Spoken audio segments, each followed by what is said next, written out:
Bonsoir à tous et bienvenue donc pour mon disque de Célia. J'espère que vous allez bien. Aujourd'hui, je vais partager avec vous donc une recette de pain. Euh, c'est un pain turc. Donc ici, j'aurai besoin de 500 grammes ou 600 grammes de farine, 600 grammes de farine, 8 grammes de sel. Ici, j'ai 30 grammes de sucre. J'ai 15 grammes de levure boulangère. Et là, j'ai environ 35 centilitres de lait tiède. Donc, pour ramasser la pâte, vous pouvez remplacer donc le lait par l'eau. Il faut qu'elle soit aussi tiède. Mais vous allez mettre environ 40 grammes de lait en poudre.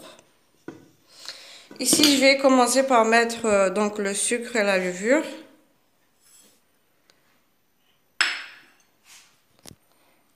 Je vais les mélanger juste avec une cuillère.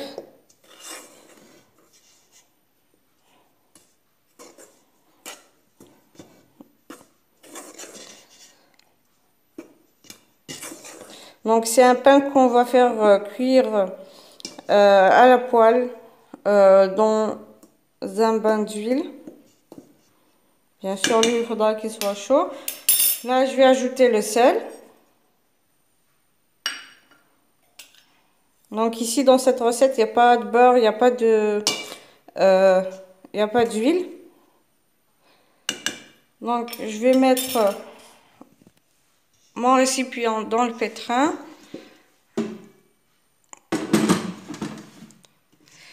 Et je vais commencer par ajouter donc le lait en mélange, la farine et pouvoir pétrir jusqu'à ramasser donc la pâte. On peut la faire légèrement collante mais pas trop. Mais sinon il faudra juste qu'elle soit lisse et molle. Bien sûr, les 35 centilitres, peut-être je vais les mettre tous, les 35 centilitres entiers ou pas. Ça dépendra de la farine.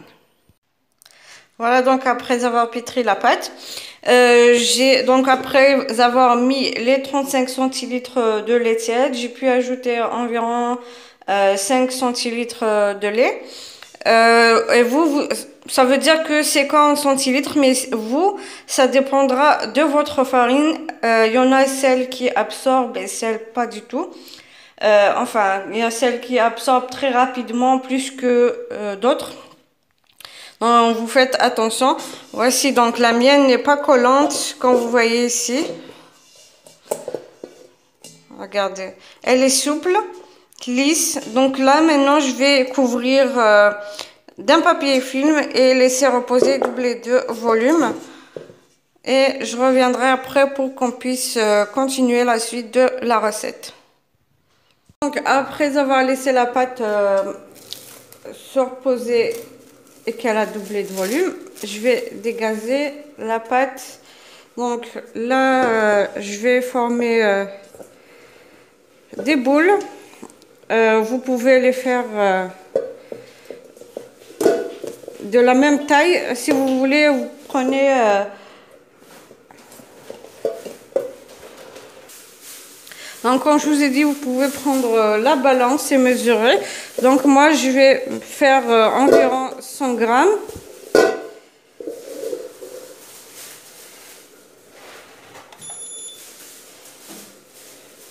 Pour que ça soit pareil.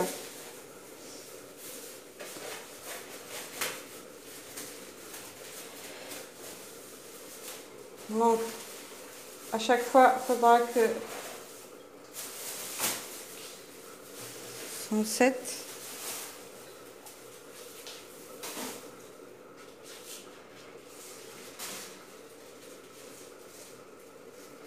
Voilà, donc à chaque fois, je vais former les boules.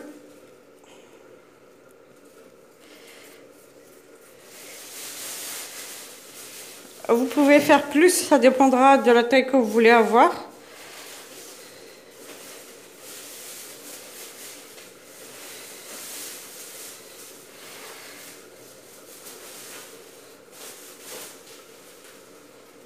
Donc si vous faites la pâte collante, donc faudra fariner votre plan de travail.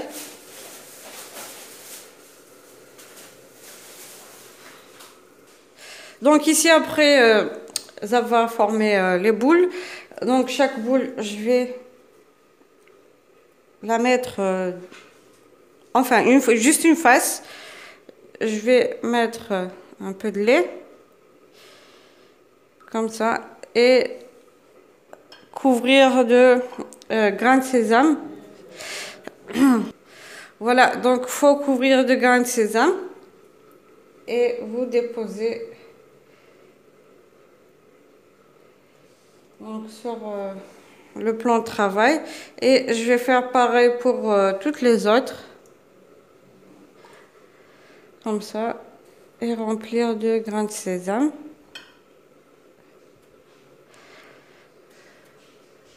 Vous pouvez mettre des grains de nigel comme ça. Donc je ferai pareil pour toutes les autres. Bien sûr, faut pas les laisser doubler de volume encore une deuxième fois. Vous allez juste les laisser 5 minutes, le temps de finir, puis vous les aplatissez à l'aide d'un rouleau. Comme ça. Maintenant que j'ai fini, je prends chaque boule et je l'aplatis.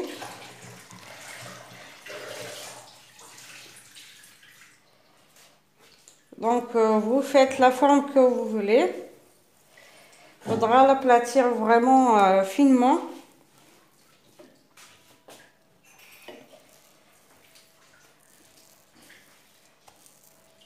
Comme ça. Et dès que vous finissez de les aplatir toutes les boules, vous les faites cuire directement sans attendre à l'huile chaude. Bien sûr, le feu faudra qu'il soit moyen. Faut pas qu'il soit ni trop bas ni trop fort.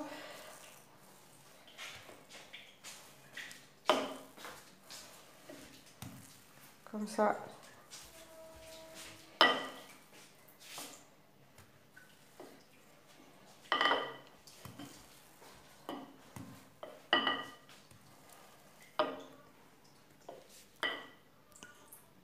Voilà, donc j'ai aplati toutes les boules. Faudra faire comme ça, puis vous commencez à faire cuire. Vous commencez par la première que vous avez aplatie. Donc, faut pas les laisser trop. Faut pas les laisser reposer. Donc là, dans une huile chaude à feu moyen. Donc vous mettez votre pâte, puis vous devez avec une cuillère faire d'huile comme ça pour l'aider un petit peu à gonfler.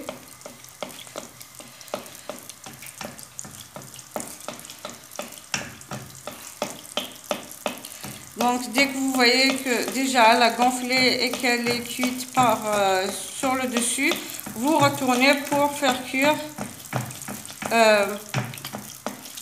le deuxième côté. Regardez comment ça gonfle.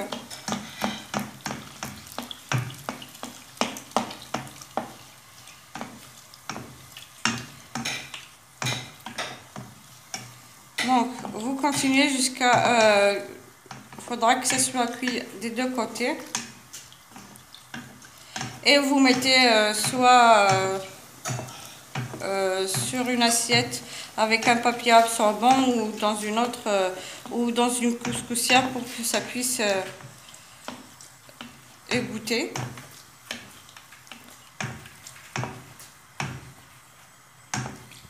Regardez, donc il faudra que ça soit doré. Bien sûr, il faudra s'assurer que c'est cuit des deux côtés. Quand c'est cuit en dessous, vous retournez pour faire cuire l'autre côté. Et vous laissez égoutter de côté. Donc je vais faire cuire toutes les autres. je reviendrai pour vous montrer, donc dès que j'aurai fini tous les pains. Regardez donc la deuxième, comment elle a bien gonflé. Donc, comme je vous ai dit, votre feu ne doit pas être trop fort, sinon ça va juste brûler et cuire trop rapidement sur le dessus sans qu'elle gonfle ou bien qu'elle puisse cuire à l'intérieur. L'huile, il faudra qu'il soit chaud, mais le feu doit être vraiment moyen. Mais pour vous assurer que qu'elle gonfle, donc votre huile doit être chaude. Vous mettez au départ, vous mettez le feu vraiment très bas. Vous mettez une pâte ou un pain. Vous l'aidez, vous mettez un peu d'huile sur le dessus jusqu'à ce qu'elle gonfle. Puis vous ajoutez, vous augmentez donc votre feu moyen pour que ça puisse cuire. Donc je vous montre une autre.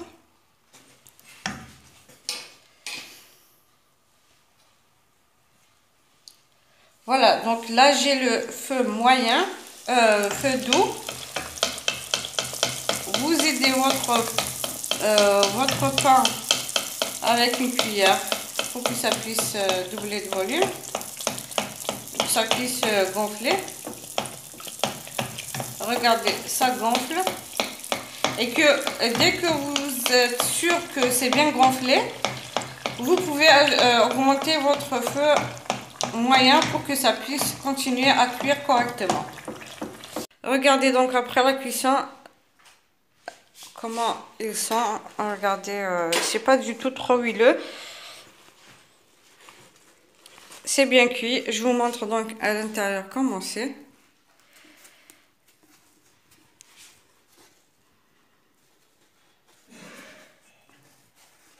C'est bien vide à l'intérieur. Donc vous pouvez remplir avec ce que vous voulez. Poulet, thon, viande hachée, tomates, oignons, ce que vous voulez.